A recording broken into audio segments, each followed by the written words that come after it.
విద్యార్థి వీసా మీద వచ్చి వేరే ఉద్యోగాలు, వ్యాపారాలు చేసుకుంటున్నారని వీసాలు ఆపేయటం, లేకపోతే ఇతర వీసాల మీద వచ్చి అక్కడ వేరే పనులు చేస్తున్నారని పక్కన పంపించేయడం, ఇవన్నీ చేసుకొస్తున్నటువంటి అమెరికాకి ఇప్పుడు న్యాయస్థానాలు అడ్డుపడ్డాయి.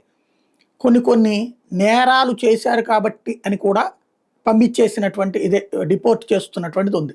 అయితే నేరం చేశాక అక్కడ అరెస్ట్ అవుతారు, బెయిల్ తీసుకుని అక్కడ కార్యకలాపాలు నడుపుతున్నటువంటి వాళ్ళని కూడా తిప్పి పంపిస్తుంటే సుమారు 4,000 మంది అక్కడ విద్యార్థులుగా వచ్చి నేరాలకు పాల్పడ్డారు. ఎలాంటి నేరాలు అంటే అసాల్ట్, స్థానికుల మీద దాడులకు పాల్పడ్డటువంటి వాళ్ళు, అట్లాగే రాబరీ, అక్కడ దొంగతనాలు చేసినటువంటి వాళ్ళు, దోచుకున్నటువంటి వాళ్ళు కత్తులు చూపెట్టి, ఇట్లాంటి కొంతమంది విద్యార్థులు ఉన్నారు. ఏదైతే పాలస్తీనా నుంచి వచ్చినటువంటి వాళ్ళు, ఆఫ్ఘనిస్తాన్ నుంచి వచ్చినటువంటి వాళ్ళు, సిరియా నుంచి వచ్చిన వాళ్ళు, యెమెన్ నుంచి వచ్చినటువంటి వాళ్ళు, వాళ్ళకి అక్కడ ఈ ఉద్యోగాలు ఇవ్వట్లేదు లోకల్గా. ఎందుకంటే కొంచెం యారగెంట్గా ప్రవర్తిస్తారు. అట్లాంటి వాళ్ళు ఇట్లాగా తప్పుడు మార్గంలో డబ్బులు సంపాదిస్తున్నాయి ఉన్నాయి, అట్లాగా అరెస్ట్ అయినటువంటివి ఉన్నాయి.